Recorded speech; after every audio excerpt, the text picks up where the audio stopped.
was a probably really shitty, but at the time I didn't know better restaurant. I think it was like a guy's name, like Bernie's or something like that I used to love going to. There was a place called Danny's in Wurtsboro.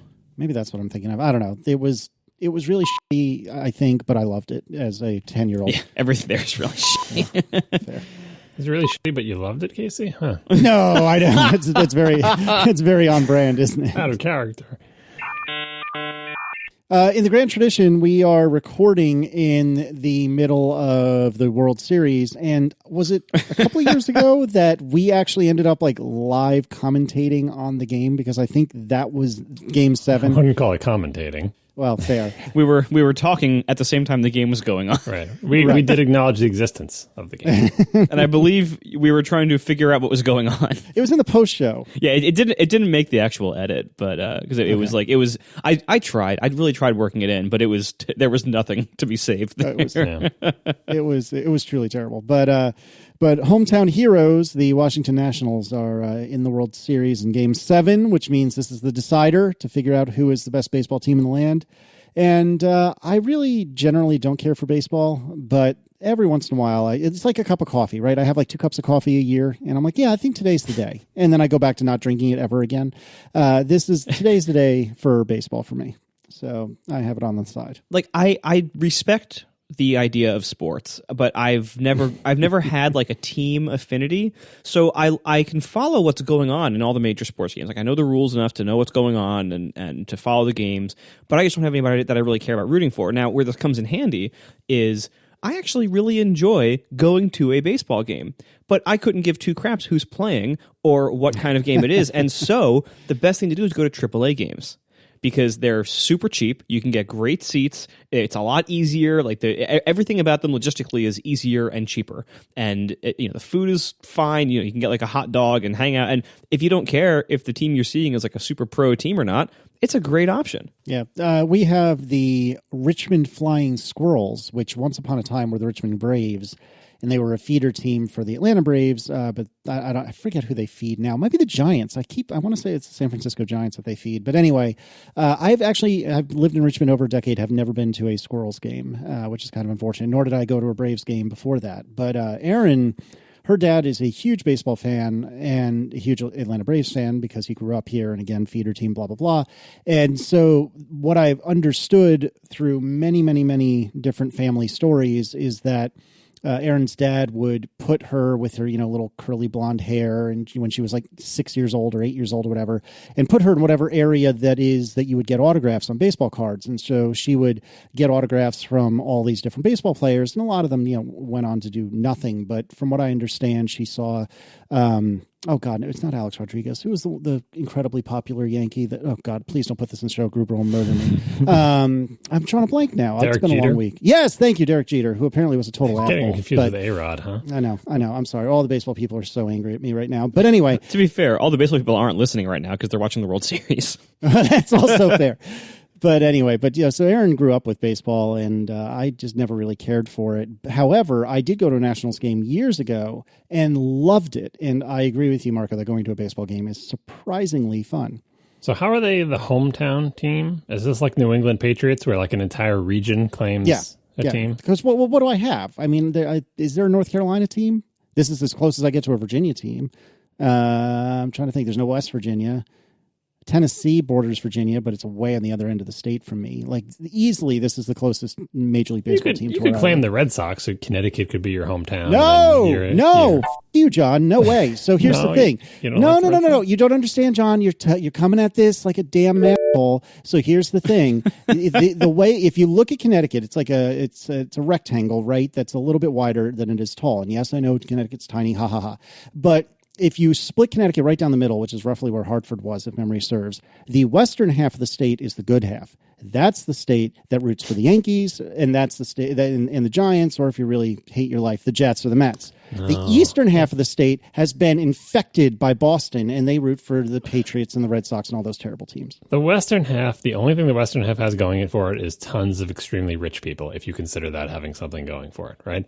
But the problem with the western half is the eastern half comes by its Red Sox fandom honestly, whereas the left half of Connecticut is just wannabe New York. That's all. Like other than the very rich people. What? How do you come to that conclusion? Because they wish they were in New York. They want to root for the New York teams, but they're not actually in New York, and no one cares about Connecticut. And it's like they're in Connecticut. They're not actually in Massachusetts either. Yeah, but the right half of Connecticut is solidly New Englandish, and all of New England claims to the Patriots, which makes sense, and the Red Sox. What in the hell are you talking about? At my parents' house where they used to live, I could be in the state of New York on foot, Oh my God. and I could be in Manhattan by car in like an hour and a half. So this is exactly what people in Connecticut say. They brag about how close they are to New York.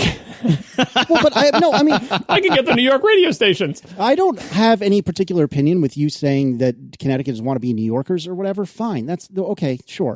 But they are no more wannabe New Yorkers than they are wannabe Bostoners or Bostonites, whatever you call yourselves. Boss holes? No, I feel like the Red Sox, despite them being the Boston Red Sox and not the New England Red Sox, they might as well be the New England Red Sox. Look no further than Stephen King, famous Red Sox fan who lives in Maine, which is much farther away than Connecticut. You know what I'm going to do? I don't. I'm going to leave all this garbage in the show, and that way we can refer back to this. Whenever anybody asks us to talk about sports, we can say, this is what, look at what happens happen a lot? when we talk about sports. We're not talking about sports, we're talking about Casey. Oh, yeah, honestly, maybe that's better. Oh, God. And Connecticut, to be fair. The sports is just tangential. This is the most anyone has ever talked about Connecticut. I'm sorry. That's probably true, actually. No offense taken. That's probably true. Connecticut was a lovely place to live, and I'm glad I'm not there. Anyway. Same way I talk about Ohio. Yeah, exactly right. I have been off the grid for the last week. Literally 2 hours ago, I was stepping off a plane at the local Richmond airport. Am I allowed to call that the hometown airport? Is that okay? We could have a whole Robot and On episode about what hometown means, but you trying to claim the Washington Nationals as your hometown team when you grew up in Connecticut and lived in Virginia is weird. Anyway. Remember, it's the Washington, D.C. Nationals. Yeah, no, I understand okay. It's not the Just state. making sure. Okay. No, let's do it. What justifies a home team? How does one claim something as your home team? Is it only where you grew up? Is it only where you are right now? No, hometown, not home team. Sorry. Hometown. Yes. Listen to what I mean, not what I say. We Hometown. might have already done hometown in Robot or Not. I don't think so. I've listened to every one. Problem with the show, I always have to search the archives so we don't end up repeating because it's. No, seriously, I'm not upset. Lay it on me. How do I claim this? I feel like hometown is the place. Assuming this is hometown normative, but assuming you grew up in a single place, like you weren't traveling all the time and didn't move 7 times before you were 18. I feel like it's where you spend the substantial portion of your formative years. If you spend them in a single place, that's your hometown. Sure, I think I can agree with that. But what happens if you move every 2 years until you get to high school? Well, then you might not have a hometown. If you move every 2 years, what are you going to claim as your hometown? Nothing. But really. so that's the thing. I have lived in some portion of Virginia. Actually, I've lived in Richmond specifically longer than I've lived everywhere else. In your formative years, you're arguably still being formed. So, that's the thing. But what years are these? This is middle school and high school. Or is it earlier than that? What are we talking? It's certainly before. It's certainly before 18. I'm going to say it's sort of school age, going off into puberty, maybe that region. So like middle school.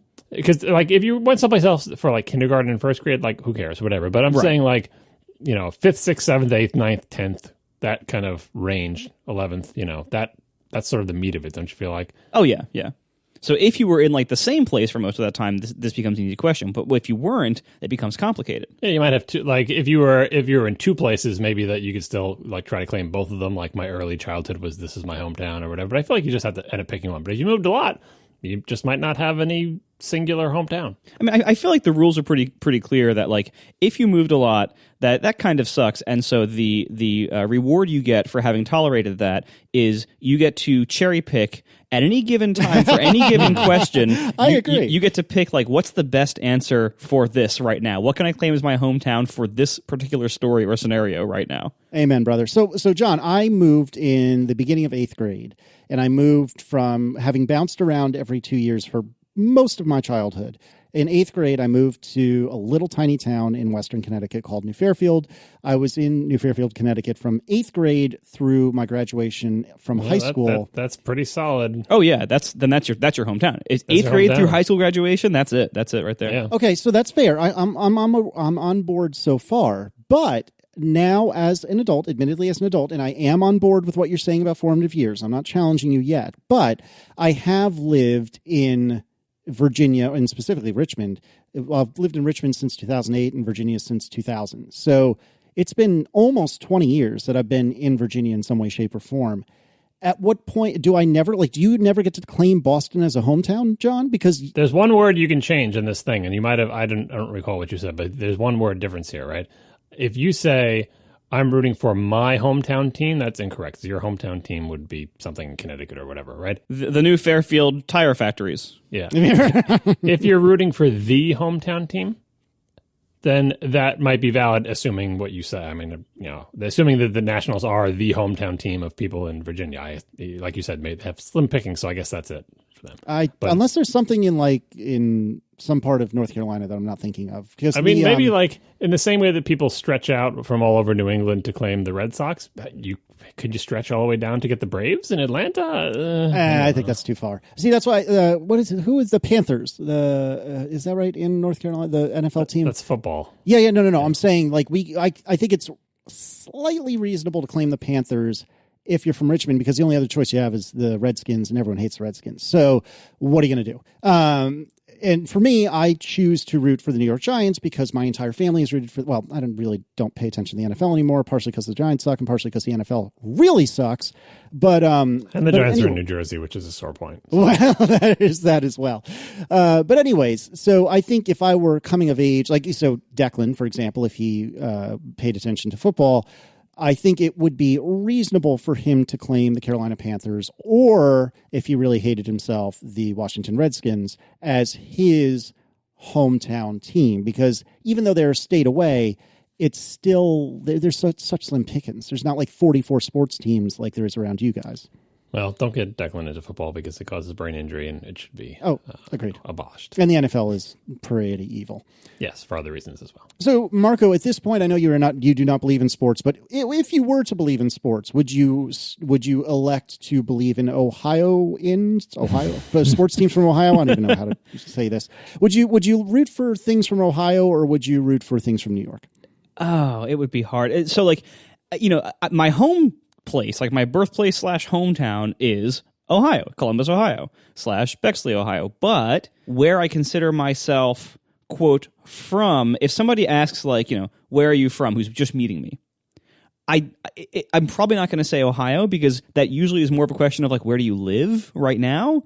You could say originally from Ohio. Right. The originally in front of it. If the question is do I consider myself an Ohioan or a New Yorker? Presently, I'm a New Yorker.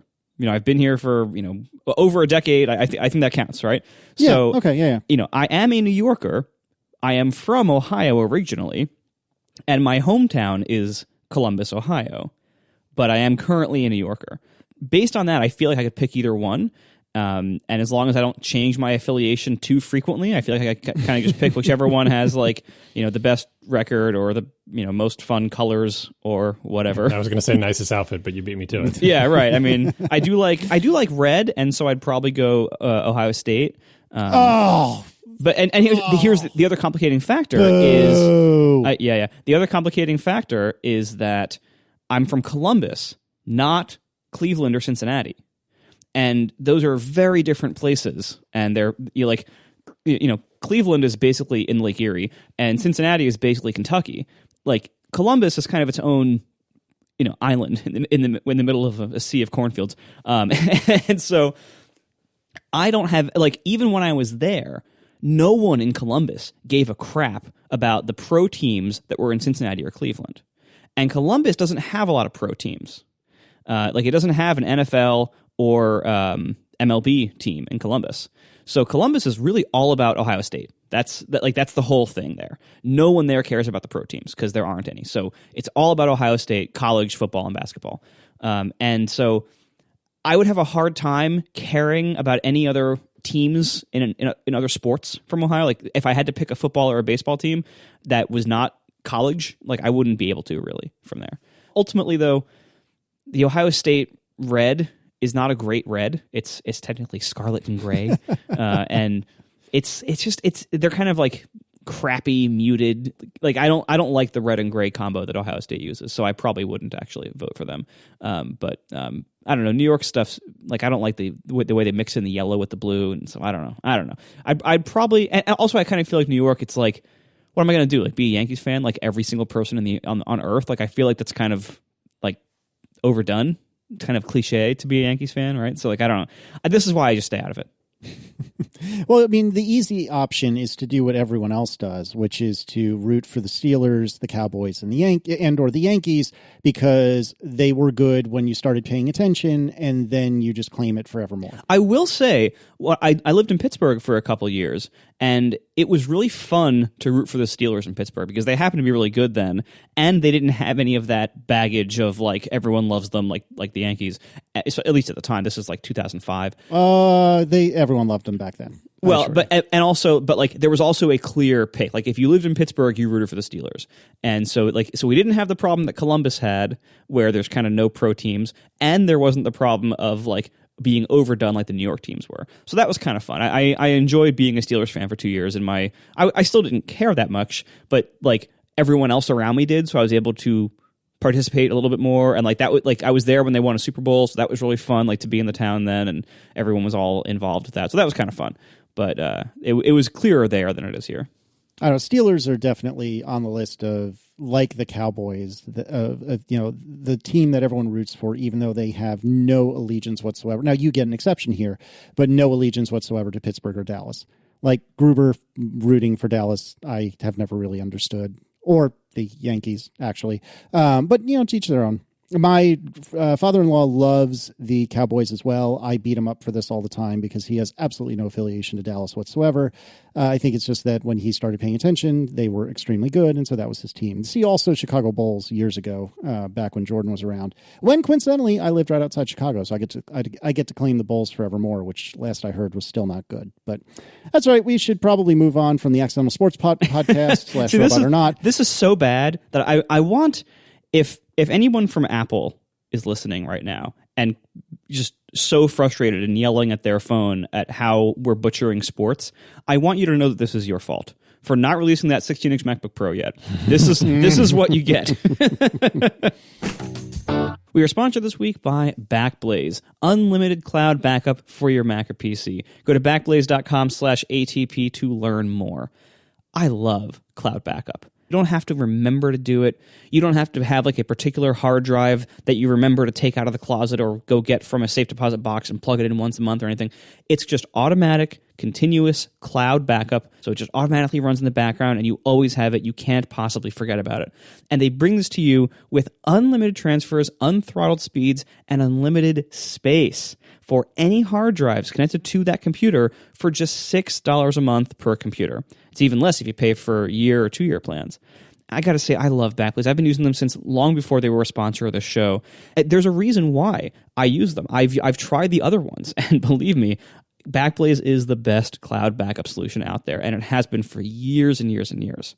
They already have 800 petabytes backed up from people like me. They've restored 45 billion files so far. They have all the features you want, like, of course, you can control the client app, you can throttle speeds and everything if you need to for your connection, and they also have mobile apps for on-the-go access. So through either their website or through their mobile apps, no matter where you are, say you're on vacation, you can like restore one file from like your home desktop computer or whatever is backing up to Backblaze. So you can always get to your files anywhere, even if you haven't had a disaster. It's just convenient. If you do have a disaster, they have all sorts of easy restore options, from downloading things on the website all the way up to they will ship you a hard drive with your files on it.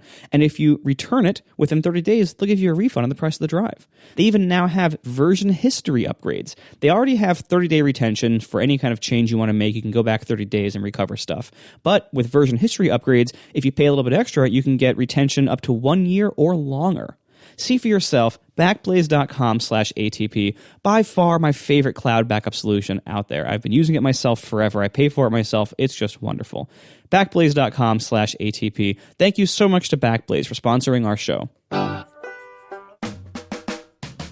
Moving on. I've been out of pocket for the last week, so I have no idea what we're talking about tonight. But I do know one thing we can talk about, and that is the ATP Holiday Store. Happy Christmas and Merry Hanukkah, everyone. It is time for more shirts. And even though it's wintertime in the United States, we're going to offer some T-shirts for sale. We're going to do a slightly different take on the existing and much beloved M-style ATP shirt. So I don't remember which one of you came up with this, but it was definitely John. not me. Okay, there we go. That's right. You always assume John. I'm breaking the first rule of ATP. Anyway, so John came up with doing the ATP shirts in 6 colors, and there is both light mode and dark mode, which is to say the ///// I hope I got that right. ATP is in either white text or black text, and then you can choose the same shirt colors. They will be available for purchase up until, or the pre-order, the same rigmarole we've done many times, up until Sunday, November 17. So if you want it for late December, for example, and actually I believe Hanukkah and Christmas both fall in late December, if I'm not mistaken. So order by Sunday, November 17th. We'll remind you a few more times, but I would highly recommend picking one of these up. They look like they're going to be really great. Also, we're bringing back the traditional rainbow / ATP shirt, as well as the hoodie, as well as the hat, and the pins are always in stock. So go and check them out. I think they look really great. And something I've noticed is I have a fair bit of podcast t-shirts, and they're all black or gray. And I really, really, really don't mind introducing a little bit of color into my life. And so now I will probably order a whole rainbow of ATP shirts. So I will be that guy promoting my own thing pretty much all the time, since we've got all these lovely colors. Anything to add, John?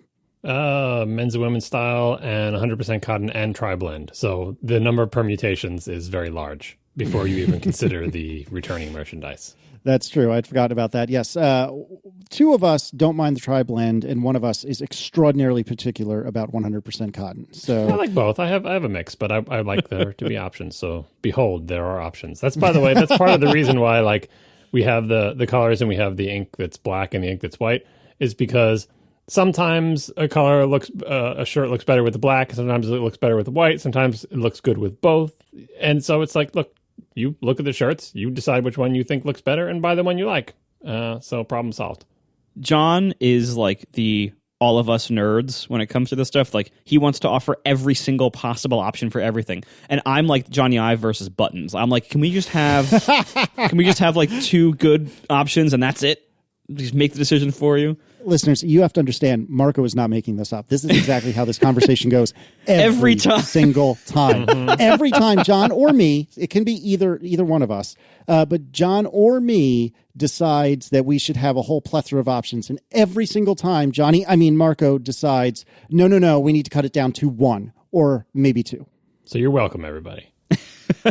All right. Moving on in follow-up, there is a new image that might be the 16-inch MacBook Pro. Guy Rambo over at 95 Mac has uncovered this, and there is a post where they put up this image, and it has a touch bar and a Touch ID key, but instead of it being attached to the touch bar or like part of the touch bar in a way, there's a clear separation between the Touch ID button, / power button, and the touch bar itself, which one would assume they would only do if they needed a similar style gap on the other side for, I don't know, an escape button, an actual escape key. So this is potentially good news, we think. Yeah, it looks just like the one on the MacBook Air. So if you've seen the one on the MacBook Air, that's what this looks like. The other interesting thing about this picture is you get to see at least some of the key layout. And as far as I'm able to discern, there are no changes there. The spacing between the keys looks pretty much the same. The key sizes look pretty much the same. No surprises in this photo at all. Yeah, that to me is the only disappointing thing, is that I've been hoping that they would change a number of problems with this current keyboard, not only the reliability issues, but also I was hoping they would change the what I think is part of the accuracy problems that I and many people seem to have. The keys the key margins are too small, like the margin between the keys. Like, we used to have more space between the keys, and you could feel the edges of them more with your fingers. So if you were like kind of off by one or getting off by one, you could feel it more. And also the flatness of the keycap. It seemed like the old, I don't know, whatever it was. Like, the old ones seemed like you could feel where they ended and began a little bit better, and the new ones you couldn't. And it seems like they haven't really changed that. And you know what? Look, if they give us scissor switches, I'll take it. If they give us a real escape key, which it looks like they probably will, I'll take that as well. Icing on the cake would be inverted T arrows, and then a distant fourth priority would be like the key spacing increased. So if we're getting the scissor keys and the escape key, maybe inverted arrows, I'm happy with that. That's let's give them. You got to take what you can get, right? And so far, like, there's also been rumors that, since October is ending and there's no event, and they just did something else this week, which we'll get to, that didn't include this. Rumors are now like, oh no, what if this machine is slipping until next year? I still think it's not. I still think this machine is coming out really soon. We heard a few months back, we heard from two different sources a few bits of information that have been proven so far, or at least have been most likely proven so far to be accurate. We heard that it was going to be the 1mm travel scissor key switch. We heard that it was going to have a hardware escape key next to a touch bar. We heard that it was going to have inverted T arrows, which we don't know if that's true yet. And we heard that it was going to come out this fall and be supported by Catalina.1. And so far, that appears to all, with the exception of the inverted T's, which we don't know about yet, all of that has come true. And we heard that from two different people a few months back. So I'm thinking that information was pretty solid. And the fact that it was coming, that they knew back then that it was going to be supported in this OS release in particular, suggests it's coming out any day now. Because they wouldn't have these assets in this version of Catalina if it was coming out in the spring or next summer. They would wait until a much later OS release to support this machine. And these assets wouldn't even be here. So the fact that they're here, and the fact that all this other info has panned out so far, I'm inclined to guess that this is happening imminently still. A few other things just to make clear from this picture.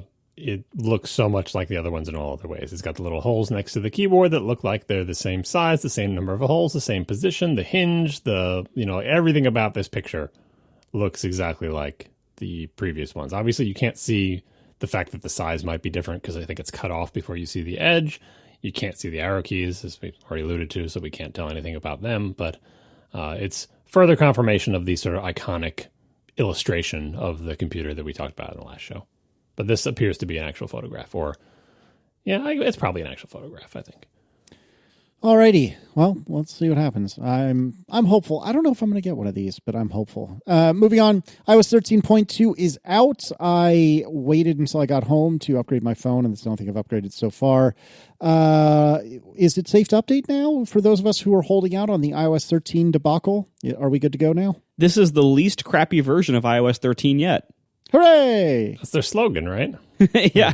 There's still problems with it, but the number of problems is going down. I wish it was not growing new problems every release, but the total number of problems is going down.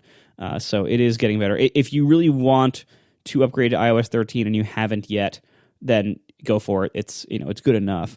But if you're on 12 on a device that still supports it and you are happy with 12 and you are relatively conservative in your software update cycle, I would say there's not a strong reason to upgrade yet, given that it's still not rock solid. There are still issues. Again, they are getting much fewer, but there are still issues. As a developer, I'm annoyed by 13.2 that they seem to have changed dramatically how often and how aggressively apps get killed in the background for just being terminated for making space in memory. It seems like developer as a user is driving me insane. Yeah, like I tweeted about this the other day, and I got a whole bunch of responses from people who are seeing the same issue of like basically your apps need to restart from scratch a lot more often than it seems like they used to before iOS 13.2. They're like toddlers under a blanket. If you're not looking at the apps, they disappear. Like literally, as soon as it goes off the screen, the app is gone. Like it's blowing my mind. Like I'm sideways swiping, on the iPad, my iPad Pro. I'm sideways swiping on the little thing in pullover mode, and when I sideways swipe to one app, I sideways swipe back, and the app is relaunching. I'm like, I was just looking at you 2 seconds ago. You're in the sidebar. What the hell? Yeah, I think it's just broken. Yeah, I've heard especially people are having problems with things like YouTube, which does not remember your position, or you have to go to your history to pull up the video you were watching a minute ago, and Safari having to reload like all of its tabs all the time. Like as a developer, it freaks me out because when I hear that my app is being killed in the background really quickly after you're leaving it, I think it's my fault. It's certainly my problem. But like, I think, oh no, I'm like taking too many resources, or I'm holding a lock open too long and the system is killing me. It's not like you're running on the watch. You're running on this thing with like gigs of RAM and this incredibly powerful CPU, and it's like, oh, sorry, I'd kill you. And I know it has happened before. It's reasonable for you to think about that, but it is not just your app. It's like every app I use. Right. Yeah. And that's, in a way, that's comforting because it makes it so that I guess it probably isn't my fault. On the other side of it, though, like, I can't seem to do anything about it. Have you considered using GPS constantly? Yeah, that's a fun trick. No, I mean, and if I'm playing audio, that seems to be okay. Like, if you're playing audio or doing turn by turn tracking, it will keep you open in the background. Yeah, I was going to say you have the easy out of like, look, my app literally is meant to play audio in the background, so you're not going to kill me because I'm playing audio. But other apps don't have that defense. Well, and literally, like, I'm hearing reports from lots of people now of like they pause the app for like 10 seconds and go back, and it has to relaunch after being paused for a very short time. So God, what are they doing over there? Like, it seems like every release of this godforsaken series of OSs in 13, every version of it fixes some stuff, but then breaks some new stuff. Like, it's just, I don't know what is going on over there, but they have serious problems in software quality right now. I'm trying to figure out, like, what this whole thing is. Is this like a new regime of power saving? Is this like partly responsible for the amazing new battery life of the phones, the fact that it kills everything instantly in the background all the time? Or is it just a bug? Like, I don't have a good explanation of this behavior, but it's from forget about developer of like, oh, my app is getting killed. From a user perspective, it's like my devices no longer have multitasking. The good part is they actually did make app launch faster in 13, so they relaunch really fast. And if the app is good, it does resume position, but I can still tell it's relaunching. Like, I see the friggin' splash screen in the apps. Like, it's just, I don't understand what's going on. And I was thinking as a user, I'm like, oh, maybe there's some new thing that apps have to comply with to get better behavior and to indicate that they shouldn't be killed. And that might still be true, but like, it's just not a good experience. And I'm mostly cranky about this because I chose 13.2. I had planned this ahead of time. 13.2 is my release that I'm going to update all my stuff. So I did. So I updated from 12 to 13.2. And, I haven't seen things crashing. My phone's not rebooting. None of my things got, bricked or anything on the update. And it's mostly been fine. But this multitasking thing, particularly on the iPad where I'm frequently doing multitasking and have lots of things being juggled at once, relatively speaking, it is a significant downgrade in the experience, and I hope they sort it out. It's just like, not only from the developer point of view too, like I am at my wit's end with being an iOS developer right now. Like, I feel like every time there's a new condition that our apps get killed for, and I was talking about this on Under the Radar this week too, like there used to be, back in the olden days, you had the low memory warnings, and there's an API for that where if the system is low on memory and your app is still running, it will call a certain function in your app and post a certain notification that you can respond to do things like drop some cached content or do something to reduce your memory usage at runtime. And then if it needs the memory still and you haven't reduced it enough, it will kill your app like a little while later. But there's now a whole bunch of other conditions that your app will be killed for. Things like using too much CPU time within a certain window, or writing too much disk, or other conditions that your app will get killed for now. But not only are these mostly undocumented, but there's also no warning API in place for any of them. So you just get these crash reports that you just got killed for using too much CPU time. And it's like, okay, I can tell my app to slow certain things down in code if I get a warning ahead of time that I'm nearing some kind of limit.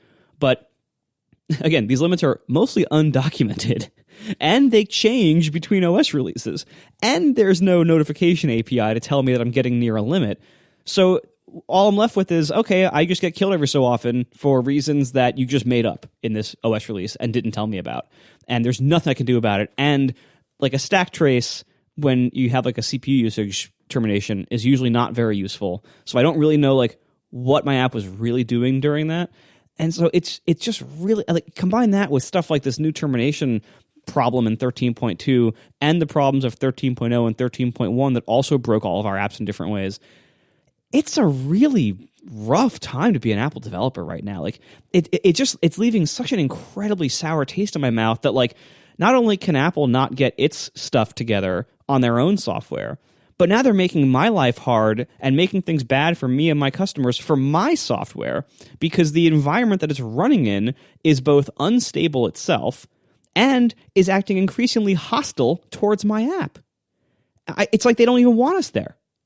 Yeah, I couldn't agree with this more. And I've been really grumpy about this lately. Not only is the documentation crap, as we've been talking about repeatedly over the last few weeks, but something I noticed is that with Vignette, I was getting killed from time to time because I was writing too many contact updates too quickly, and that is completely undocumented. It is completely and utterly undocumented. And the crashes were extremely odd and weird and not helpful at all.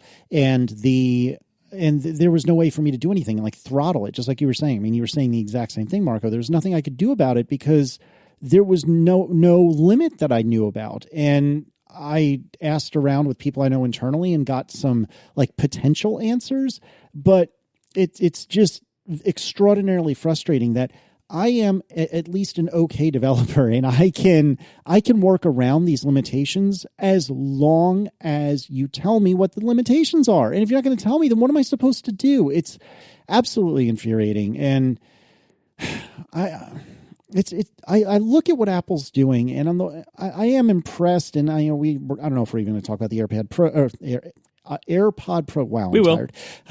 We'll talk about the AirPod Pros today, but, they're doing so much so well, and yet at the same time, so much of these fundamental things are falling through the cracks, and it's very, very frustrating at best, and just morale killing at worst. And I'm in this game for a lot less time than you, Marco, but it is very, very frustrating trying to keep up with all the different ways Apple changes their minds and opinions and rules and regulations, and it's tiring.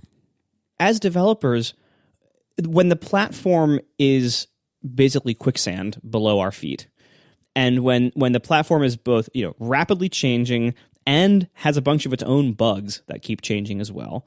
So the APIs are changing, the language is changing, the UI framework is changing, the platform is unstable. Every OS release it introduces new problems that we have to deal with. Plus, we have all these undocumented requirements that keep cropping up in point releases and everything. Add all that together, and I don't have time to work on features to make my app better because I'm just churning, working on just trying to keep up with the quicksand that my app is supposed to be built upon, trying to keep up with Apple's changes and the bugs and the APIs and deprecated things and changes in new OSs. Like, I am having such a hard time just keeping up with the bare minimum. I have no time to make my app better for my customers. Like, I don't know what Apple expects us to do here. Yeah, I don't know either. All right, let's try to talk about something happier. Maybe Samsung unveiled a new foldable flip phone concept. When did Mike get access to our show notes? What's going on here? This is what I was talking about last week, which is why it's in follow-up for like the foldable phones. And I think it was like 2 weeks ago we talked about Mike's fold-up thing, and then last week I said I was thinking about taking a quote-unquote normal size, iPhone size phone and thinking of ways to fold that. And that's exactly what Samsung showed. They showed a, like I said, a traditionally proportioned phone, and it folds like a flip phone. Like the hinge is right across the middle of the phone, so it becomes half as tall as it was. And I think that's just a concept, or maybe it's a thing they're making. It was more of a teaser. I saw it and it makes some sense to me in that it is more easily pocketable, but I'm still not entirely sure of the merits. I mean, it certainly seems like it would make a better fidget toy than the Galaxy Fold, which seems hard to take out of your pocket and idly flip open and closed. But this is much closer to the pre-smartphone, sort of feature phone, dumb phone, flip phone era, where you can take it and go flip, flip, flip, flip, flip, flip. If they make the hinge good, that could work. On the other hand, I still feel terrible about the screen being folded over on the inside of a phone and that really tight radius on the inside curve and the inevitable crease you're going to get there and yada, yada, yada. Anyway, just funny coincidence that their timing of the release was around about the same time we were talking about on our show. All right. Any other follow-up? We skipped over the HomePod update. I decided to update everything in my house to 13.2, and the HomePod was one of the last ones I wanted to like. It supposedly has like the multi-voice support, so I wanted to try that out. And I kept trying to update it all day, and it would be like downloading update, and then it would say checking for update for a while. Then it would say downloading update, and it was like 900 megs or something, and it would download surprisingly slowly because I guess it's over Wi-Fi because there's no wired Ethernet connected to my HomePod, and it's not particularly close to my access point. But I'm like, it should be going faster than this. And I'd look at it again, and it would just be sitting there, or it'd be like it would say downloading, or it would say checking again. It just seemed to not be making progress. Like there's no progress bar. Another recent concept, a topic on the show. So I don't know how far along it was, but all I know is that hours were going by and it wasn't getting updated. I'm like, is it downloading the OS update to my phone? Because I was using the Home app on my phone. I'm like, no, that can't be. The HomePod is downloading it to itself, right? And I couldn't understand it. And then eventually I, raised my head above the waterline of my daily routine and saw on Twitter that everyone was saying that the HomePod update had been pulled because it had been bricking HomePods, and they don't have like a good way to sort of like, restore them to health with like a special button press or a USB-C cable or whatever. Any kind of diagnostic stuff they have is not really user accessible. So if it's really truly hoses itself, you kind of got to give it back to Apple, and they, the Grinch brings it to his workshop and fixes it for you and then gives it back. So what I had heard, and this is my internal explanation of this, is that, so there was bricking HomePods, and that Apple, in theory, stopped signing the update. So you could download it, but when it would try to validate the signature or whatever, it would fail.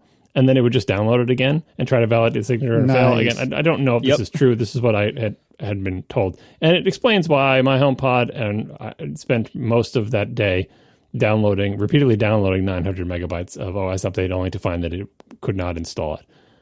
So I guess I dodged a bullet there because it didn't brick my HomePod, and I was trying to update after that happened. And today I ran the update for real, and I got 13.2.1, and it did not brick my HomePod as far as I know. Yeah, I just heard someone turn off the lights before I started the thing, and it worked. So that's good, but, just add that to the pile of iOS 13 related disasters. We are sponsored this week by Bombas. Did you know that socks are the #1 most requested clothing item in homeless shelters? Well, Bombas is on a mission to change that. They created the most comfortable socks in the history of feet. And for every pair of socks purchased, Bombas donates a pair to someone in need. And these are designed with special comfort innovations, colors, patterns, lengths, and styles. So Bombas are perfect for the whole family. Get your hands, and feet I guess, on a pair of Bombas socks, and your feet will thank you. So Bombas so far has donated over 20 million pairs of socks and counting. These are made from super soft natural cotton, and every pair is designed with arch support, a seamless toe, and a cushioned footbed that's supportive but not too thick. There's also some great new things, such as their new merino wool socks, designed to be breathable, dry, and never itchy with just the right amount of thickness. And with tons of different colors, patterns, lengths, and styles, Bombas make the perfect gift for not only for yourself or for everyone on your list. I wear Bombas socks. I wore them all summer because and this was before they were a sponsor. I heard they were good, and I bought them and I check them out, and they're really, really nice. Like these are not like, your standard, like, cheap 12-pack bulk pair of socks. Like these are really nice socks. They're soft, they're thick in just the right places. Like they're really well made. They fit, like, because you actually order like different size socks depending on how big your feet are, instead of like, a one size fits all kind of thing, which basically means it fits nobody. They're really nice. I got to say that the Bombas, they're just really great socks. So you can see for yourself at bombas.com/ATP. And if you use that link, you will save 20% on your first purchase. Once again, that's bombas.com/ATP to save 20%. Bombas.com/ATP. Thank you to Bombas for sponsoring our show. While I was gone, Apple announced AirPods Pro, which came out. When did they release the AirPods with the Qi case? That was 6 months ago, something like that. I bought a new set of AirPods whenever that happened because my first gen, bought within the first couple of weeks, AirPods were basically useless at that point. It was apparently March 2019, says Rafola from the chat. Thank you, Rafola. So I bought new AirPods in March. I'm not really interested in buying new AirPods right now, but oh man, these sound good. So I don't know. Do either of you have a pair at this point? I do. I knew Marco would have them, and he does indeed. He's been waiting for this. He's been waiting for this moment. You know, the old AirPods didn't fit his ears, but he wanted to use AirPods. So this is potentially, and we'll hear what the result is, a solution, because these are shaped entirely different than the old AirPods, and they work differently. So Marco, how do your ears enjoy the new AirPods? So I have to start this with a giant disclaimer. I've only used them for a total of about an hour so far. Because they just came tonight. So I used them as much as I could before the show, but this is still a very early, like, first impressions kind of thing, not a, like, you know, full review. I love that the case is not really that much bigger than the old case. It's mostly just like the old case turned sideways. It's the fat nano of AirPod cases. Yeah, it really is, actually. Yeah.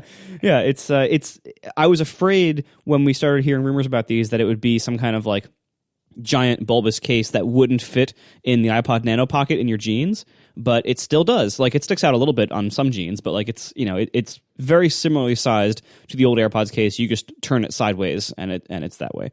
So it's fine.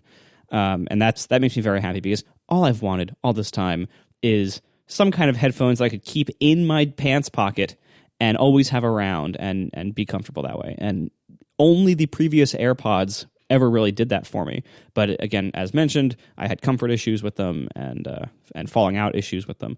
And I also, you know, controlling them always sucked. Like, doing, like, the double tap, that always sucked. And so the AirPods Pro, God, we're all gonna mess this up constantly.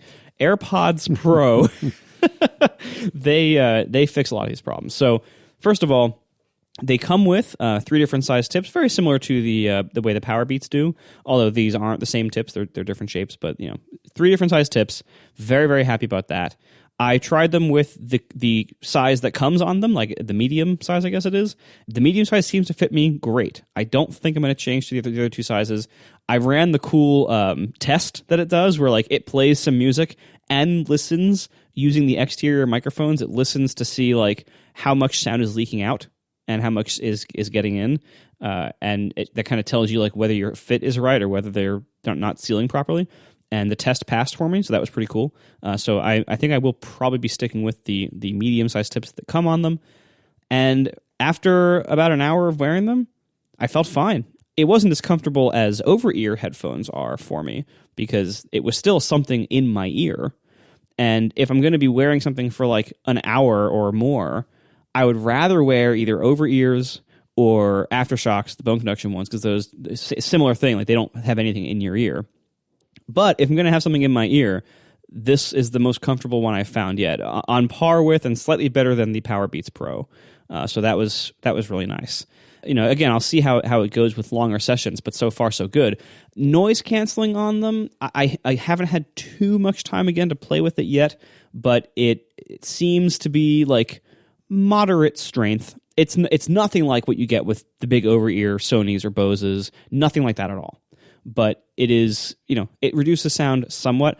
I actually like keeping it in the transparency mode. I don't think I've mentioned on the show yet. I have the new Bose. I think they're called the 400s or something, or 300s, some number that is like the new big Bose headphones. I have those. I got those a couple months ago. One of my favorite features on them is that you can turn noise canceling totally off, and it uses the microphones on the outside to pipe outside sound into the headphones in addition to your music. And so it's as though you're not wearing headphones at all. So if you want to be somewhere where you want to hear the outside environment, which I always do if I'm, like, outside, you know, I pretty much only want noise canceling if I'm on a plane or something. But, like, otherwise, like, I want to hear what's going on around me. That's, again, one of the reasons I like Aftershocks so much. But so the Bose has this feature where it could pipe sound in from the outside continuously in addition to your music, and I love that feature. Well, the new AirPods do that now too. They have this feature, they call it transparency mode, and it's really, really nice. It feels like you're not wearing them at all, because you can hear what's going on in addition to your podcast or whatever. So I love that feature. I'm probably going to keep it in transparency mode most of the time. And it's nice that it has some isolation and some noise canceling ability, because one of the problems that AirPods have always had is, like, it's really hard to use AirPods in very loud places, like on planes or, like, train station or whatever, because they just didn't seal very well. And it was very likely that your outside sound would overpower the AirPods sound, and you'd have to either crank it up to like unhealthily loud levels to hear what's going on inside your earpods. These, I think, will solve that. I think both the improved passive isolation from the rubber tips and the active noise canceling, I think, will be good enough that you'll probably be able to wear these on like a plane or a ferry or a train, and you'll probably be able to hear your stuff okay. Again, I don't think it's going to be anywhere near as strong in that kind of scenario as over-ear, big active noise canceling models, but for earbuds, they're great. Now, controls.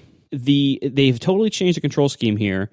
Instead of tapping your ear, which I hated on the AirPods because it's like, it's already uncomfortable in there, and now you're making me like strike my ear, like double tapping them to do, like that was a terrible thing. So with these, they've built in pressure sensors into the sticks, stems, whatever they're called. And called the temples. There you go. Yeah. So you squeeze the stick. It doesn't actually move. It isn't an actual button. It's like a squeeze sensor, and it makes a little click sound in there. So it sounds kind of like you're clicking a button. And then it mimics the old headphone gestures. So the old headphone clickers that they would have when they were wired, one press is play pause, two presses is seek forward, three presses is seek back. And then you can hold it for a few seconds, and that is either you can set it to either Siri or changing the noise canceling mode between off, noise canceling, and transparency. And you can set those differently for each ear. So if you want, you could make like the left one change noise canceling mode, and the right one invoke Siri if you want to. Does it announce what you're doing when you change the noise canceling? Is there a voice? Is there a sound? How do you know which mode you're in? It plays a sound effect, and the sound effect is different depending on what mode it's entering. I haven't learned them yet, so it's like I wish it would just announce it with voice, the way like the Bose and the Sonys have done that for a long time, which is very nice. Yeah. Those like noise canceling on, that's really nice. This doesn't do that. This just plays some kind of pleasant Apple chime, and it's 3 different pleasant Apple chimes depending on what it's doing. So I got to figure that out. But I'm sure if you use them regularly, you'll figure it out. But you can customize it so you can say like if you never want to use, say, transparency mode, if you just want to switch between noise canceling and off, you can uncheck transparency to be one of the options that cycles through. So you can pick of the 3 options which 2 or 3 it cycles through. So that's pretty cool.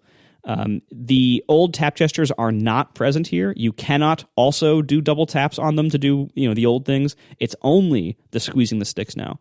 And I found so far in, again, very limited use so far, squeezing the stick is it takes a little bit of getting used to of like exactly the type of squeeze it wants.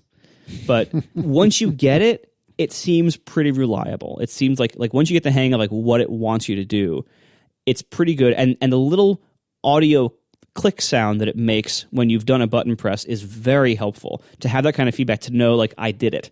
And that makes it especially helpful when you have to do a double or triple click gesture to do forward or back. That the little click sound it makes that a lot easier to do reliably. So I'm very happy with that.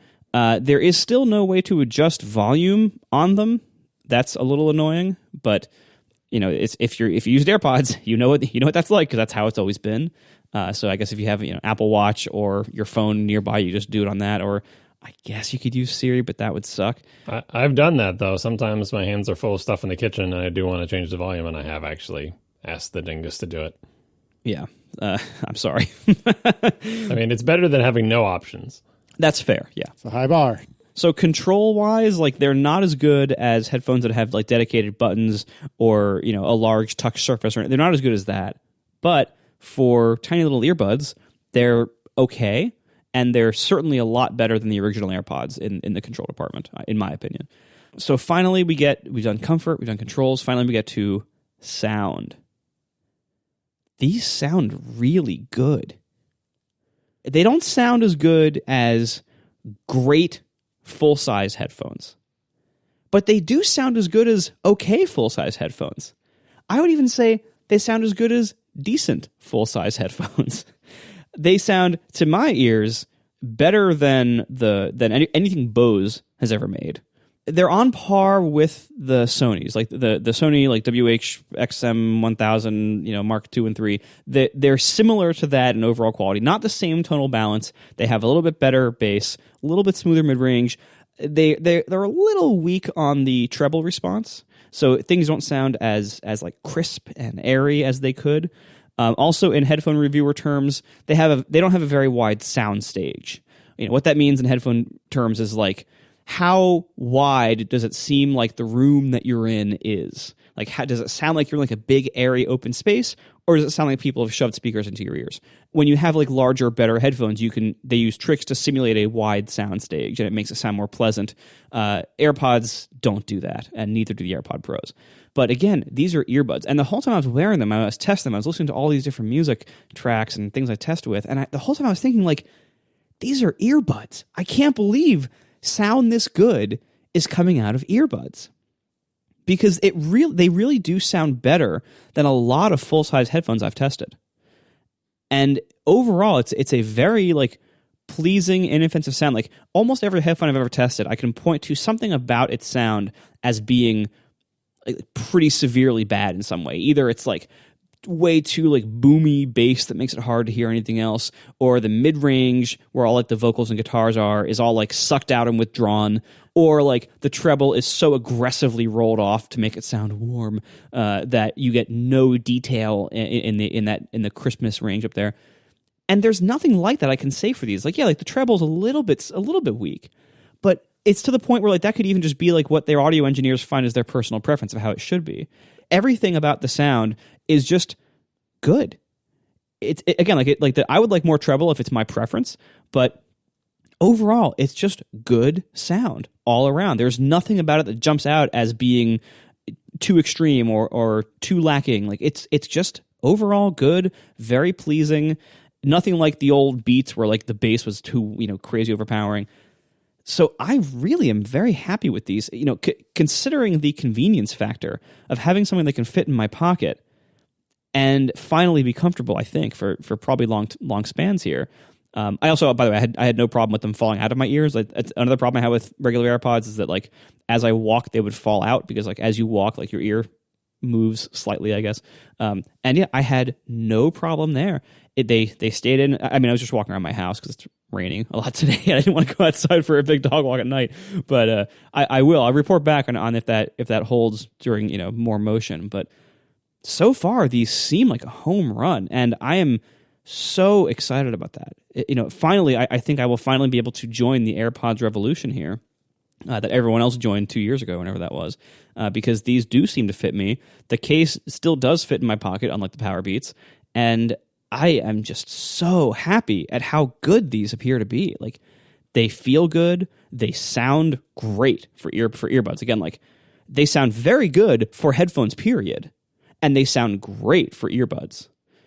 And to have that in this convenient package with all the first-party integration and support and everything, man, I think they've hit a home run here. I'm very, very pleased with these. It's not surprising that Marco couldn't find an AirPod that he liked until Apple made a Pro model. Well done.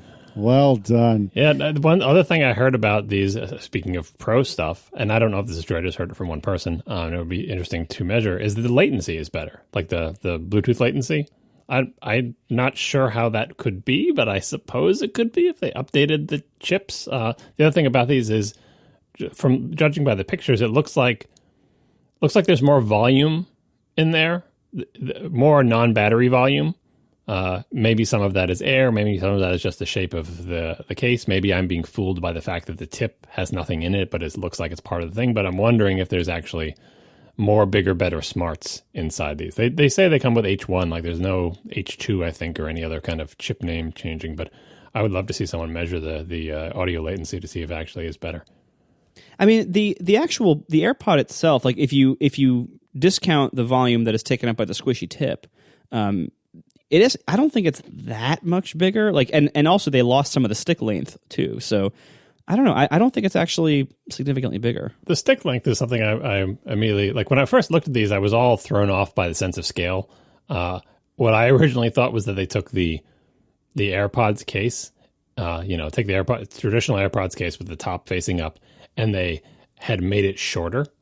Like they had made it half as tall. I'm like, oh my God, these things are so tiny. Yeah. Already pointed out, it's not that. It's they turned it sideways and made it, 15% bigger or whatever, which is fine. But then I was like, the sticks, I'm like, are the sticks shorter, or am I just fooled because the proportions have changed? But no, it turns out the sticks are shorter, which is a little bit strange to me because, I mean, I know some people think that the AirPods look a little dorky because the sticks are a little too long, but all right, so I'm in the minority here, but I don't care how dorky I look wearing AirPods for many obvious reasons. It's the least of my concerns. You don't look dorky. Everybody wears them. Everybody wants them. It's fine. Like, I think during the very first 3 days they were out, you might have looked dorky. That time has long passed. Well, because of the AirPods. Anyway. Yes. Yeah. But as far as I'm concerned, make the sticks longer if that gives me more battery, first of all. And second of all, if the main interaction with these things is grabbing a thing and squeezing it, another few millimeters couldn't hurt if you're grabbing it and squeezing it. But anyway, I haven't tried them, so I have no idea if this is actually an issue. It would seem weird to me that they would decide to take that hit. I think they are actually heavier as well. If the sticks were longer, the case would have to be wider in that short dimension. Like, I'm looking down, like, there's not much room between the bottom of where the stick rests and the bottom of the case. You could angle them, maybe. I don't know. I'd see, like, an X-ray to see how much room there is to finagle them. And that may be true. That may be why they made them short. And obviously, it doesn't matter in terms of battery life. They have, according to Apple and according to all the tests I've seen of them, pretty much exactly match the battery life of the non-Pro ones, which is a feat because obviously these use more battery because they're sensing with a microphone and the noise-canceling mode and everything. So with noise-canceling, they knock off a half an hour. So Apple says 4.5 hours per charge with noise canceling, and 5 without. And 5 without is exactly what the non-Pro AirPods have. So it's not like they desperately needed more battery, but I personally wouldn't have minded more battery. And I was looking at the cutaways trying to figure out where the hell is the battery in this? Like, I'm wondering if this changes the equation on the amount of mass in the AirPods that's attributable to the battery. We had the whole discussion about the fact the batteries aren't replaceable, all that stuff. Apple has been asked about that, I think, even more recently than our program about it, and then continues to say that they're mostly concentrating on recyclability. Recyclability is good, but an ability to be recycled is not the same as actually being recycled.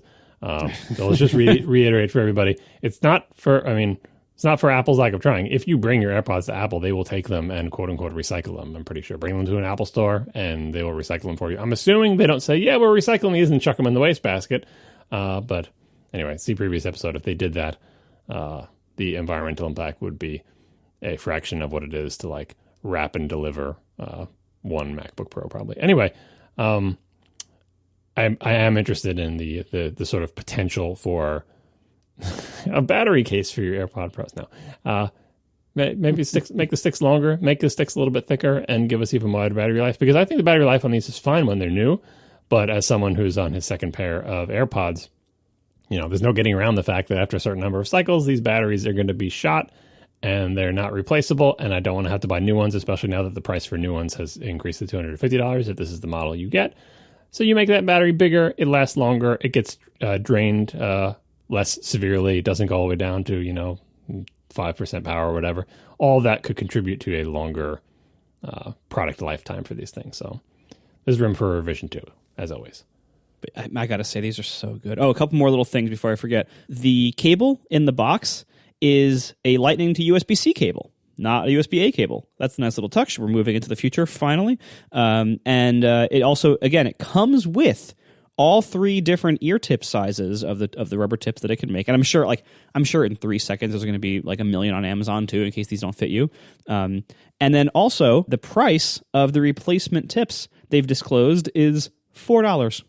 So if you need more rubber tips, you can apparently get them from an Apple store for $4. Which sounds like a bargain, but actual cost of material is 0.01 cents. Of course, but still, like to buy a physical product from Apple for $4, I don't think there's not a lot of things that they sell you at that price range. Well, product, I think it's more of a part. Whatever. Product. It's a part. Whatever. But yeah, getting a part for that. And it's good. Yeah. And like I said, there's going to be a million aftermarket things, but yeah, no, these seem like I wasn't interested in these at all because I don't like any headphone things that go into my ear canal in any way whatsoever, which is part of why I'm such a fan of the original AirPods and the original earbuds, although the first couple rounds of earbuds on the iPod were a little uncomfortable for me. But AirPods I loved. Like, this is what I want. You're not actually in my ear, but you're in my ear. And of course, I find them very comfortable and I wear them all day long and they don't fall out and it's great. I'm like, all right, well, the Pros, that's great for people like Marco who the other ones didn't fit, or if you want that in-ear experience, or if you want noise canceling, none of those things interest me. But hearing everybody's rave reviews about them, like, well, maybe you only think you don't like in-ear ones because all the ones you've tried have been different, than the Apple ones. But here's the thing. You didn't discuss this, and I think it's going to come up in our circles eventually. I guess it's true of regular AirPods too. Say I'm on the fence about whether I want to buy these, and I hear everybody talk about them. What I want to do is try them to see how comfortable they are in my ears. But you don't. First of all, you probably can't go into an Apple store and try some and stick them in your ears, because that would be weird and unsanitary, and a million people have done that. And no matter how much the Apple employees wipe that thing down with their little magical cloth that's supposedly doing something other than smearing the stuff around, it's probably not going to happen. And even for people in your family or friends, you probably don't want to take their earwax covered thing and shove it into your ear, and after you do that, they probably don't want to stick it back in their ear.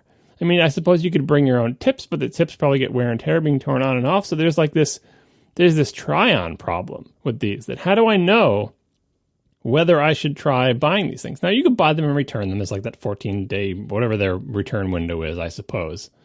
I shouldn't buy them anyway. It was a moratorium on buying any technology products like my stupid Mac Pro.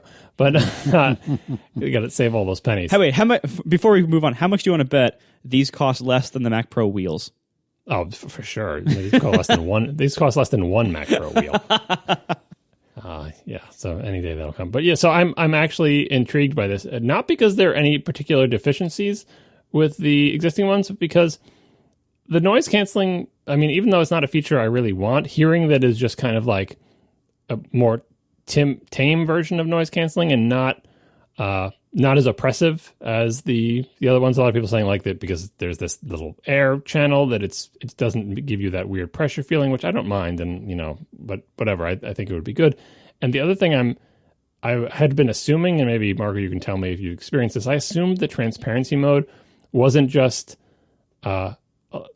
playing sounds from the outside, but was concentrating kind of like voice boost on the human vocal frequency range and sending those through, but continuing to filter out things outside of the human vocal range. Can you tell if that's the case?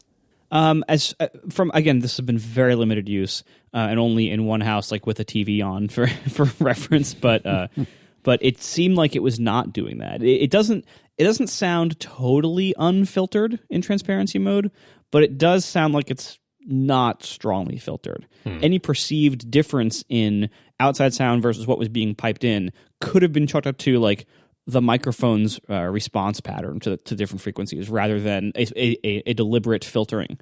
So I, as far as I can tell, it's not doing that. And honestly, I think that's best. If you're in some kind of transparency mode, you don't want filtering. You want it to be as neutral as possible. So you can hear the truck that's about to run you over, right, even though it's very low frequency. Right, exactly. Yeah, so I'm actually vaguely interested in that feature. And this, we're not going to get to this today, certainly, but eventually we probably will. This makes me think all the more about the future potential for Apple's health products. Apple just had their earnings call today, and we don't really talk about those. But in it, Tim Cook, I think it was, once again reiterated how important Apple thinks health is in the context of the Apple Watch and everything like that. Apple is taking baby steps into other health-related realms, whether people are noticing or not, by giving you a small thing that you can stick in your ear that listens to sound in the outside world and plays it amplified into your ear canal. I mean, it's not that far to go from the AirPods Pro a couple of generations down into something that perhaps isn't a purpose-built hearing aid, but can absolutely serve that purpose for a large portion of the population. And I think they could bring to it the same thing they bring to their cameras and their phones. And, you've got computational photography. The room for innovation in hearing aids and other, assistive devices for like computational enhancement rather than just sort of dumb amplification of sound is pretty big. Like Apple could innovate in that space. They have the technology, the frameworks, the know-how, the ability to make very small, very fast hardware in a stylish package that can do a lot of sophisticated audio stuff, and then having people on their staff who know how to do that programming.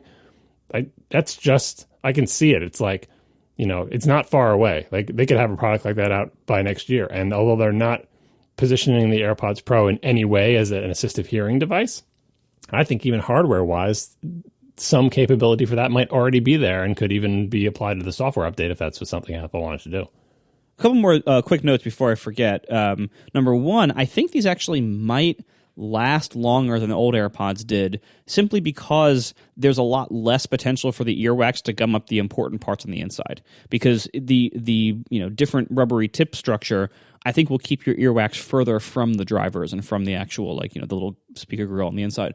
And then secondly, one of the reasons why I think these will sound better to a lot of people is that the kind of loose resting there earbud style that the old AirPods were sounds very different depending on how good of a seal your ear is making with them. If you have a good seal, you'll hear good bass response. If you don't, you won't. And it's a huge variation depending on how good that seal is. And with the AirPods Pro, I'm going to keep trying to say AirPod Pros.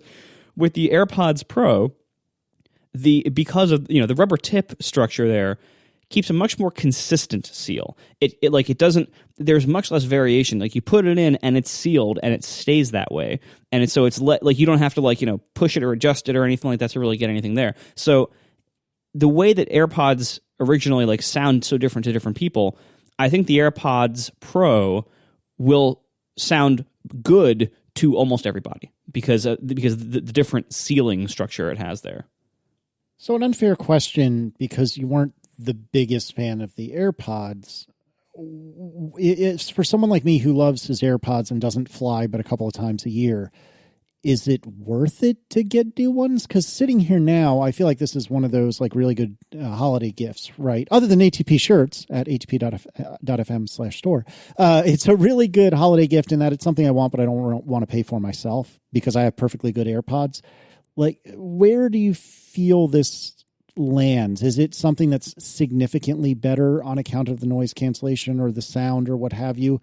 Or do you think it's one of those, next time I get AirPods, get the Pros, or, maybe put it on the holiday list or something like that?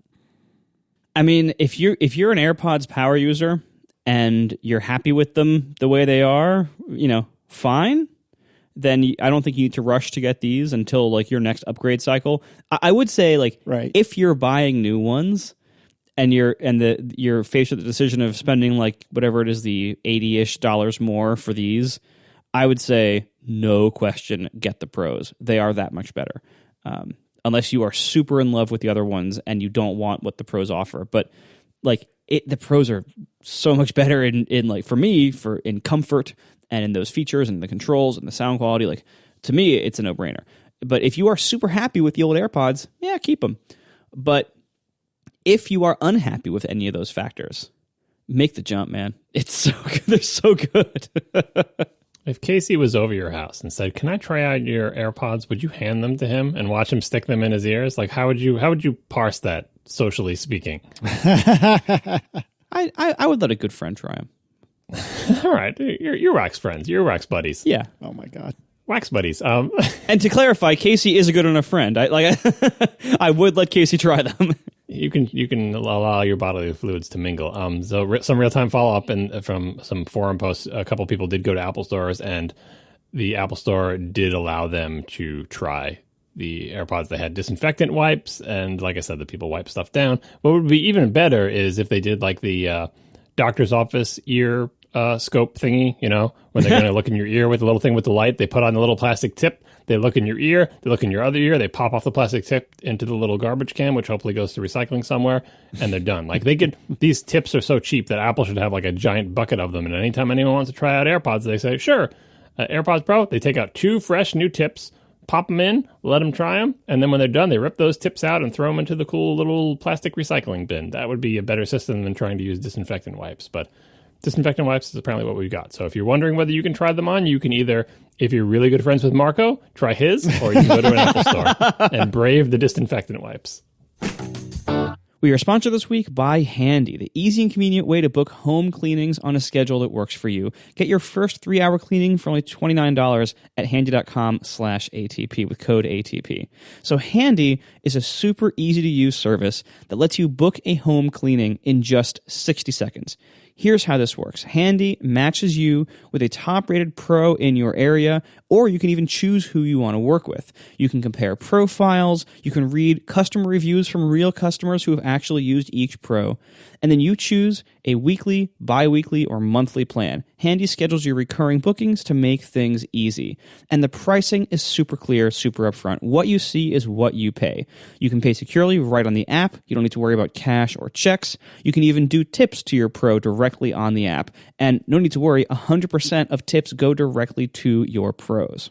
You can get your home cleaned anytime that fits your schedule from 7 a.m. to 11 p.m., 7 days a week, subject to availability. And you can trust that the pros on Handy are background checked and rated by customers to ensure quality. You can learn more about Handy's background checks at handy.com/trust and safety. And Handy offers their happiness guarantee. If you are not satisfied with the quality of the service, Handy will book another pro to make it right at no extra charge. And for our listeners, Handy has a special limited time offer. Get your first 3-hour cleaning for only $29 when you sign up for a cleaning plan. Go to handy.com/ATP and enter promo code ATP. That's a 3-hour home cleaning for $29 with a cleaning plan at handy.com/ATP, promo code ATP. Terms and conditions apply. Visit Handy's website for more information. Handy, the most reliable name in house cleaning.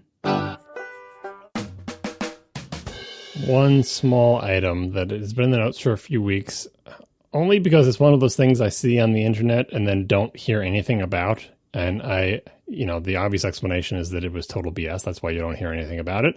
But it could also be that nobody cares. Several weeks ago, someone was like, "Oh, I saw one of the new Mac Pros in the Apple Store." One other person chimed in and said, "Yeah, I saw it too." I think it was on Twitter or something. And then radio silence. Now, there are lots of explanations for this, right? One is that there is at least one PC manufacturer case that looks exactly like the Mac Pro. It doesn't actually slide off from the top. It actually just opens on the sides or whatever. There's tons of YouTube videos of people showing this off and like, "I'm making an amazing Mac Pro," or sometimes they show the video making you think it's the Mac Pro. Like, it really looks like dead on, in a video or in photos, but it's not. It's not an Apple case. By the way, if you're wondering how you can tell whether it's an Apple case, the one thing that these PC case makers were not brave enough to do was put a giant Apple logo on the sides. They were brave enough to exactly copy Apple's industrial design, and I don't understand how they can continue selling that and not get sued out of existence, but that shoe hasn't dropped yet. But anyway, that exists. So maybe these people were confused and they didn't see a new Mac Pro in an Apple store. They instead saw one of these PC cases either in a store or on a video or something. Second thing I thought for at least several days is maybe Apple does have the new Mac Pros in the Apple Store. It's not like they don't have them when we saw them running software at WWDC in June. Like, they exist. You could have them in stores sitting off in the corner.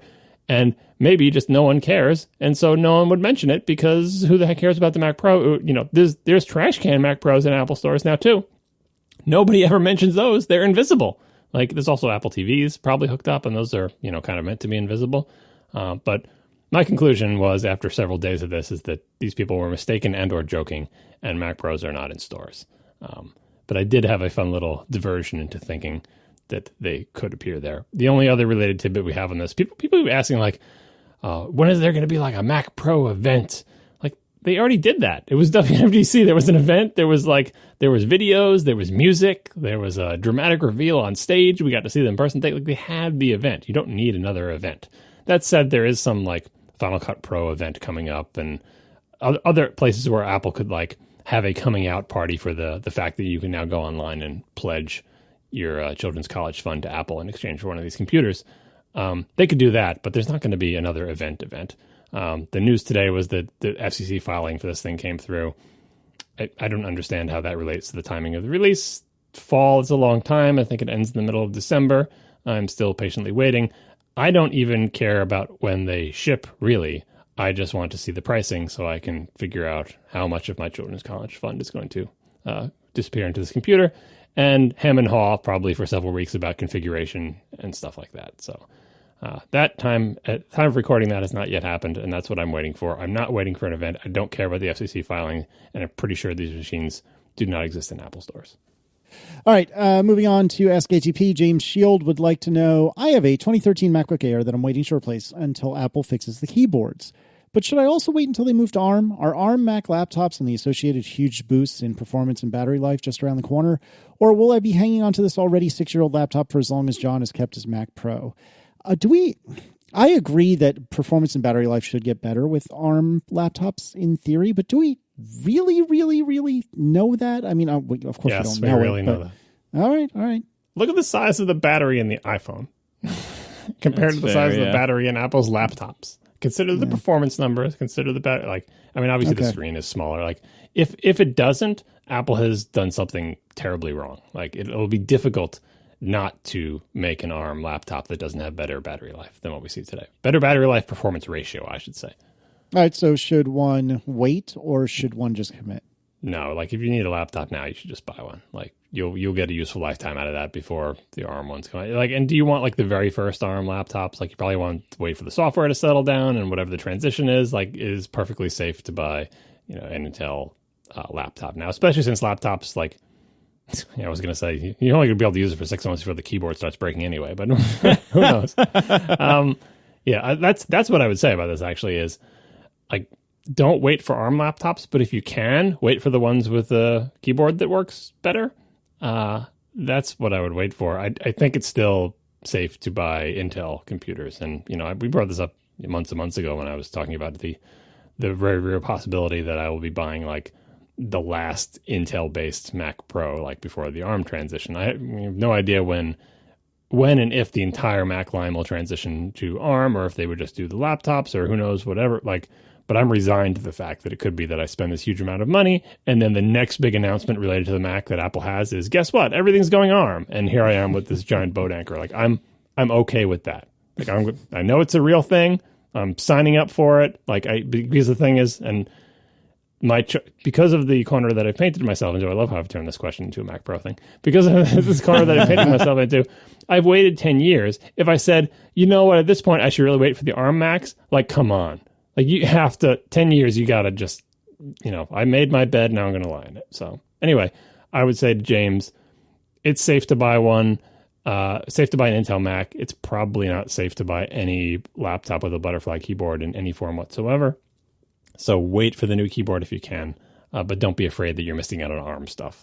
Especially with laptops, you'll have a laptop for a year or two, and if they transition to ARM the day after you buy the laptop, you'll still be fine spending that year or two on an Intel one. Yeah, I pretty much agree. It's going to be, I definitely agree that if you're concerned about longevity, do not buy a butterfly keyboard no matter what. You cannot trust them. Even the new materials version from this past year, it's unproven. It might last a little bit longer, but we don't know that. So it's just, you can't trust butterfly keyboards, period. So definitely wait on that. But once we have scissor keyboards, if we don't know when, or really even if, we're going to get ARM Macs. It could be next month. It could be in 5 years. It could be never. We have no idea. Also, even when the first ones come out, or if they come out, you might not want the very first generation. The second generation might be a lot better. The first generation might have problems, and the first generation you're going to have to deal with the software transition in a much more rough and early way than you will if you wait a year or two. So really, those very first ones, they probably would be compelling in certain ways. I wouldn't expect a huge performance jump. I would expect a big battery life jump, but not a huge performance jump. But those very first ones are good. They're going to have problems. They're going to have growing pains, and you're probably not going to want to be there on day one for the software landscape. You're probably going to want to let that shake out, let all the developers update their apps for ARM compatibility for a year or two first. That's not to say I'm not going to buy one on day one, but I buy everything. I think ultimately, if you're concerned with longevity of a product, you can buy an Intel MacBook as soon as they have scissor keyboards again, and then you can buy ARM whenever it's time to replace that one if they're out yet. I don't know. I was thinking as you guys were talking. Would there be a compelling reason for them to maintain both Intel and ARM? Keep the Mac Pro on Intel stuff? Yeah, if they don't want to make a big, beefy Xeon class ARM thing with all of the expensive PCI Express lanes and all that, if that turns out not to be not to be something they're interested in, The big question, the only reason they wouldn't do an Intel transition is if compatibility concerns end up trumping everything, and maybe compatibility is more important on the high end Pro line because of software, and you can't get people port ARM, but maybe not. Like it's not clean, but today's Apple would absolutely do that if it made sense, sort of financially and politically, in terms of like getting software support for your weird ARM Macs. I continue to think that the more likely scenario is that if Intel can't get its act together, that everybody goes to ARM. Like someone sent an email earlier this week, was like, "Oh, you keep talking about ARM Macs, but I would never want that because my cool Intel Mac, I get to run Windows and Linux and blah blah blah." Like Linux runs on ARM, Windows runs on ARM. Like it doesn't mean all the software is ported, and that's always the problem. But you reach a critical mass, and it's like, look, everyone's stuff already runs on ARM. We've had these alternate ARM versions. How long does it take to switch from Intel being the default with ARM as this weird sideshow to the other way around? It's really entirely dependent on how well Intel executes. If Intel starts making good chips again, then the rest of the industry will just breathe a sigh of relief and get back on that train. But it's not a safe bet anymore. So in the meantime, having ARM as a potential strategy for not just Apple, for everybody. And then if everybody does it, it becomes a lot less of a hassle, and it makes much less sense to keep some portion of the Mac line on Intel. Alrighty, Adam Spellbring writes, I understand the basic reason why APFS can't be used with Time Machine. APFS doesn't support hard links, but what I don't understand is why Time Machine hasn't been updated to use symbolic links instead. Do you have any insight as to why they haven't been made compatible yet? Is it a complete rewrite of the application, or do you think it's just not a priority since they've made it work with HFS Plus and there are more pressing issues? Would there be any real significant benefit to making Time Machine compatible with APFS? First minor correction, APFS does support hard links. It doesn't support hard links to directories, which is this weird thing that Time Machine does. Symlinks are not the same thing for a variety of reasons. As I think we've touched on in a few past episodes scattered throughout, there are obvious potential benefits to a Time Machine that is built around the capabilities of APFS, the ability to detect what has changed since the last time in an efficient manner and send just those diffs with the whole snapshotting functionality. Apple has been creeping up on that. So from the day APFS shipped everywhere, right, it's been clear that Time Machine, if it was going to work with APFS, shouldn't just be like, oh, it works exactly the same way it does as HFS Plus. And Apple clearly agrees, because they could have made APFS support hard links directories, but they didn't, because APFS has many other features that are better, particularly with its snapshot functionality, right? Apple has been really slow about, okay, well, when Apple are you going to rewrite Time Machine to take advantage of all these cool features? And every release, there's been one more little thing that's a stepping stone to that. I think we talked about it when, after WWDC, the file system session. If you watch that or listen to our episode where we discussed that, which may have been several weeks after WWDC because there were a lot of announcements, we have recently taken another big step towards that. Does it mean that the next major version of macOS will have the new Time Machine rewritten for APFS? I doubt it. Apple tends to go slow on things related to file systems and even slower on things related to the Mac. So I'm not holding my breath, but that's the reason. That's the reason why you don't just see them making it work the same way it does with HFS Plus. If you want it to work the way it does with HFS Plus, use HFS Plus. It's your only option right now. If and when Apple finally brings this project to fruition, we will have a much better Time Machine that is more efficient, faster, more reliable, hopefully, than the HFS Plus variant. But until then, the delay is explicable, if annoying. And finally, Andrew Myers writes, this is an all Syracuse askatp, it seems. Hey, do you have any advice on getting started with Letterboxd, or as you would say, Letterboxd? And apparently Letterboxd has thoughts about how to get started on Letterboxd. So tell me, what do you do there? I love how I'm converting you to say Letterboxd, despite the fact that let it be known that is not how the product wants you to say it. They want you to say it as Letterboxd. They think they came in just at the tail end of the vowel dropping, like, Tumblr and Flickr and, so it should be Letterboxd with ED at the end, but they dropped the E. Mm-hmm. Anyway, that's how they want you to say it, but I continue to say Letterboxd. It's a website that's kind of like a social network for people who enjoy movies, but when you think of that, you start to cringe. You're like, oh, social network, I don't like that. Think of it as like what Flickr was like when it was just like a bunch of nerdy cool people showing pictures, or maybe like Instagram in the really, really early days. Letterboxd is still small enough that's what it's like. It's a small community of nice people who like movies, who when they watch movies, they record something about them. The minimum you record the fact that you watched it. You could also give it a rating. You could also write a small review, and then you follow people on it. And if you're interested in, you say like, what movie should I be looking for? There's obviously the things that are new releases or whatever, but if you go to your Letterboxd homepage, you can see here are the movies that are popular with the users. Like, so it's probably like all the new releases or the big new Marvel movie or whatever, Then you also say here are the movies that are popular with your friends. Your 5 or 6 or 10 or 20 or 100 people that you follow, what movies have they been watching lately? And depending on who you follow, that list is very different from the popular list. If you follow a bunch of people who are into weird arty movies, you'll see movies that you've literally never heard of, and then you get to see maybe someone that you know has watched it, maybe they've rated it, and maybe they've even written a review. Or if you know them personally, you can, I've done this a few times, and I don't think it's too weird. You say, hey, I saw that you saw this movie. I know that because you posted it publicly on Letterboxd. What did you think of it? Tell me about it. It's how I'm into movies, and it's how I find new movies to watch, other than just being like, oh, what are the new popular releases? The way I use it is I use it incorrectly, at least as far as the application is concerned. I did send this feedback once. When I watch a movie, I rate it. By rating it, it also marks it as viewed. So there's 2 bits of metadata that appear for each movie that I watch. There's a star rating. It's 0 to 5 stars. Actually, it's half to 5. I don't think you can rate it as 0. That's just unrated. And then a bit that says whether you watched it or not. It also records the date that I did that, sort of implicitly when I do it. I think what they want me to do instead is use their diary feature to record the fact that I watched a movie, because then you can, with a diary feature, if you do that, you can watch the same movie multiple times and say, I watched this movie this month, and then 6 months later I watched it again or whatever. I don't use the diary feature. I just do the ratings. And the other thing I do with it is when there's a movie that I think I'm interested in, either because from the outside world, I've heard there's a movie that I might be interested in, or because I go to the Letterboxd homepage and see what my friends are watching, I add it to my watch list. Like, a bunch of my friends have seen this movie and they're saying good things about it. I would like to see that too. It's usually like new releases, especially, I don't get to the movies that often these days.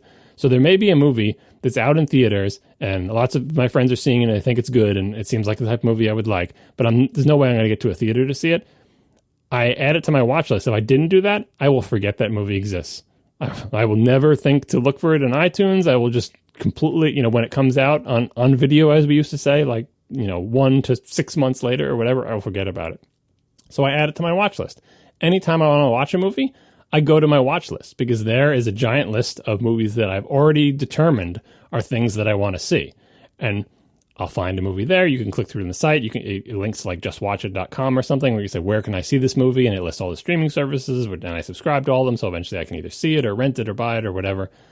That's how I use my Letterboxd account. I wish that every time I rated it, it counted it as a diary entry. It counted it as me watching it, but it doesn't. I can still sort my movies by like order that I marked them as watched. Like I said, it does record that timestamp, but it's not. At the end of the year, it gives you this fun thing that says, here's your year in review, and here's all the movies you watched. And at the end of every year, it thinks I've watched 0 movies, because it only counts that I watched them, because if you do the diary entry thing. So I'm still struggling with that a little bit. But anyway, Letterboxd is free, although you can give them money in various forms to keep them in business. I highly recommend you do that. I do pay them money. I don't think paying them money gives you any features. I think it's just like, hey, you want to keep using this thing? Give us money. It's really cheap. It's like, I think it's like $20 a year or something. I don't know. I remember what it is. Anyway, pay for it. It's really good. It's kind of like Marco had said a little while ago, that Instagram was his happy place for social networks where only good things happen. Letterboxd, I follow a very small number of people, and it's mostly my happy place to find movies that are out that a bunch of people that I know or trust think are good, and I go there when I have recreation time and I want to watch a movie.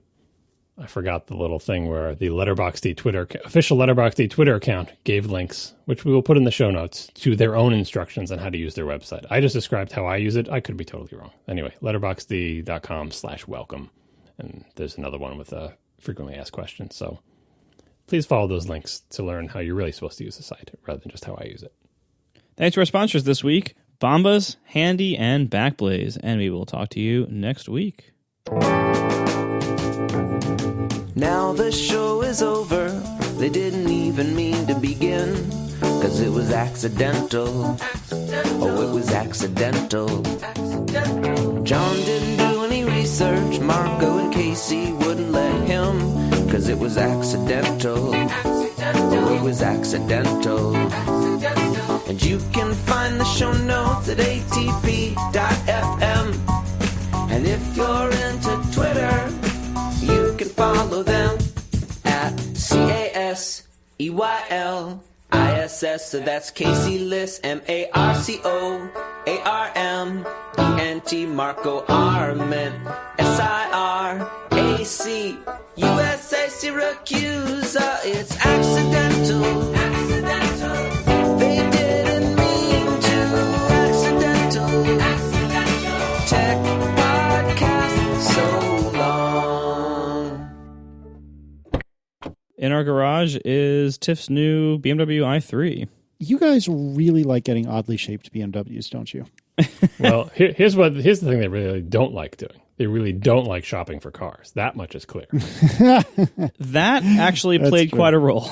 We spend so many shows talking about all the cars that you should test drive, and kind of like Casey too, rather than going out and test driving let's say any of the suggestions, you go to the BMW dealership and come away with a car. Like, you go to one place and buy the first car that you see.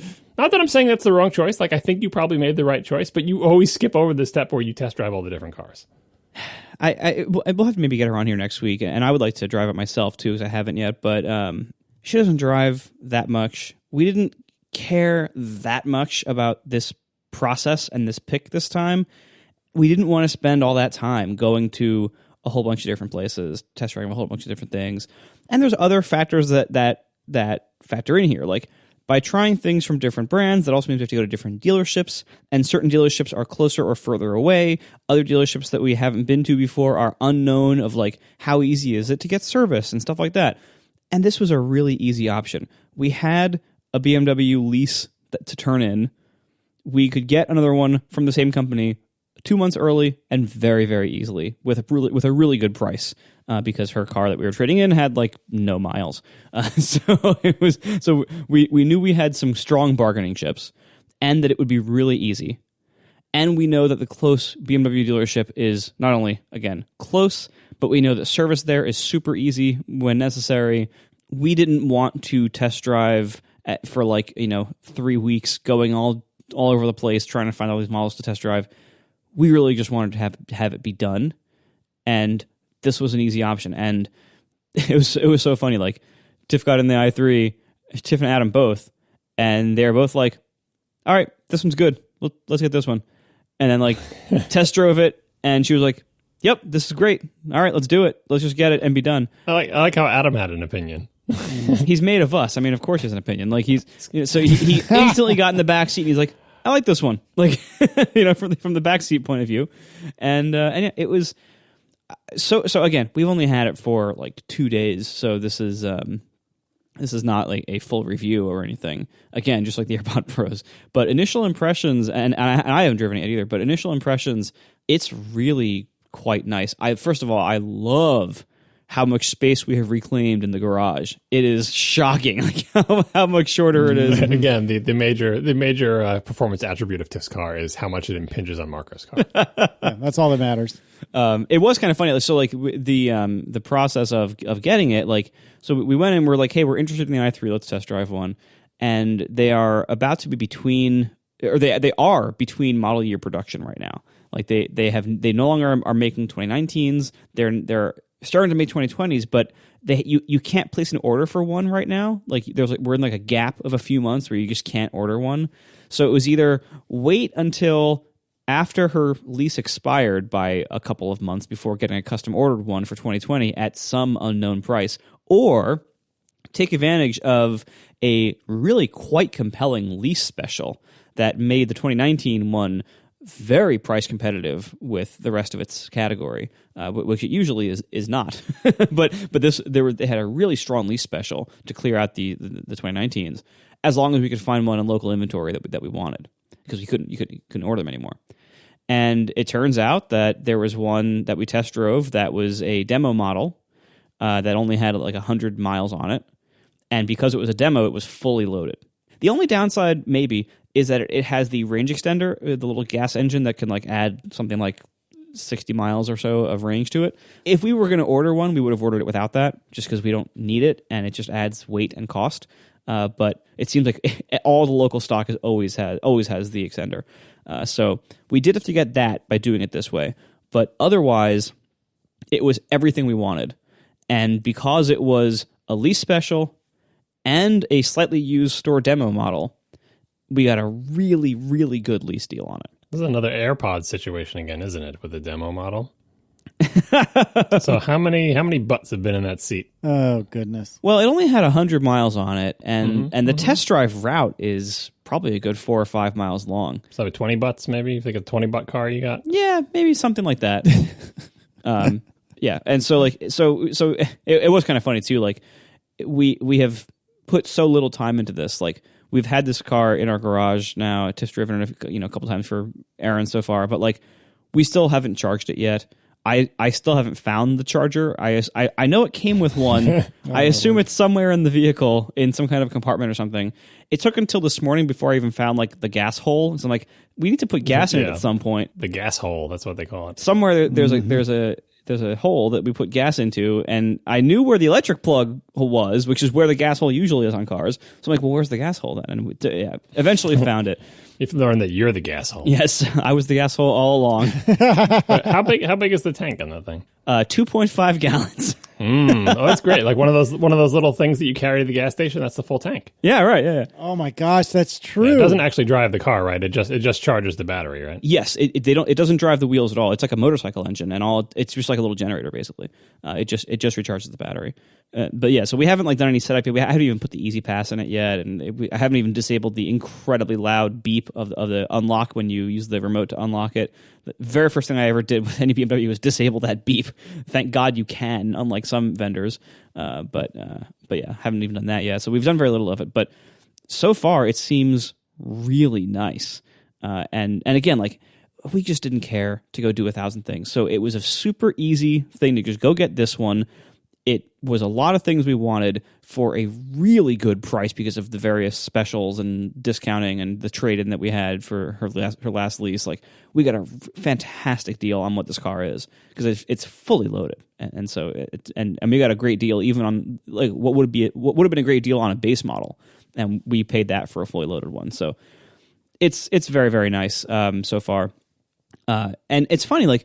So I was as we were like in the dealership a couple of nights, they had an M2 sitting on the floor. So I like sat in it, moved the seat up and everything, and was like kind of playing around. And I didn't want to test drive it because we didn't have time, and it wasn't like it was like blocked in by other cars inside the showroom. So I knew it would be like an ordeal to get it out.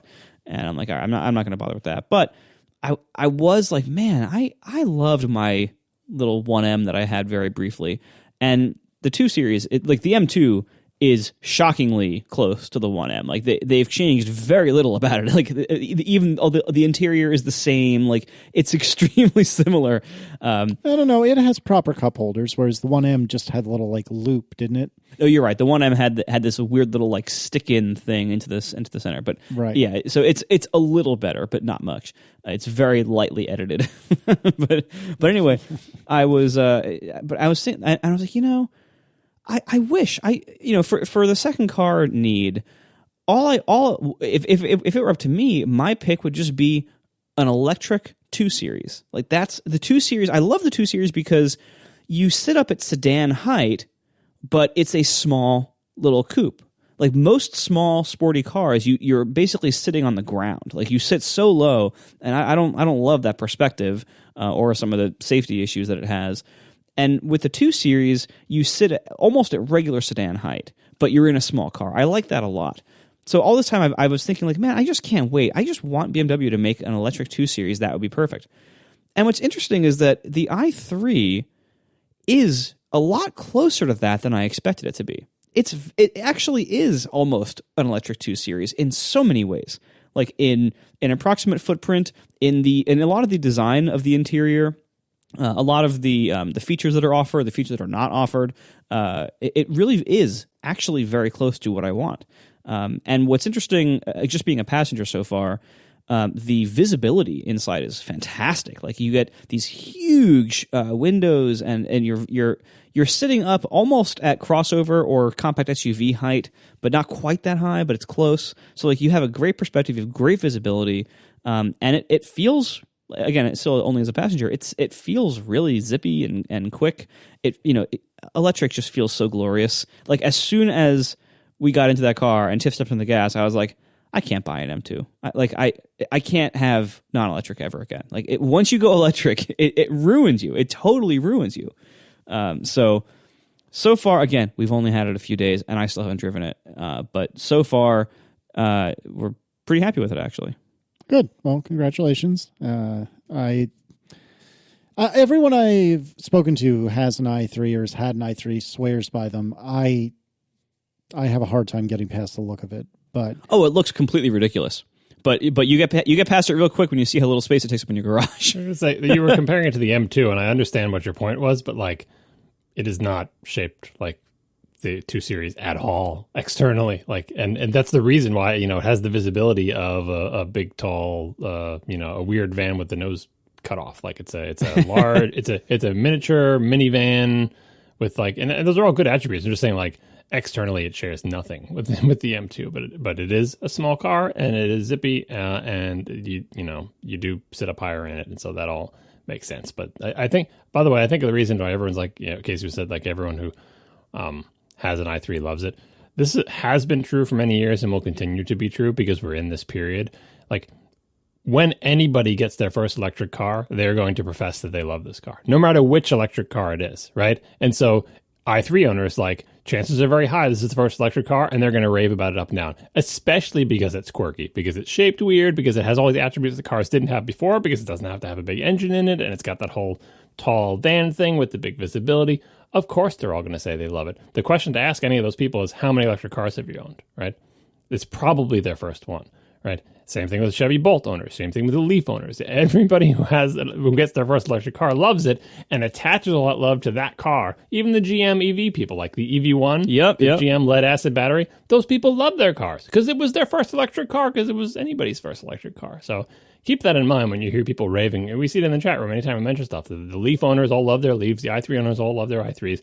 This is just a weird human incarnation of what Marco was talking about, which is electric cars. They're good.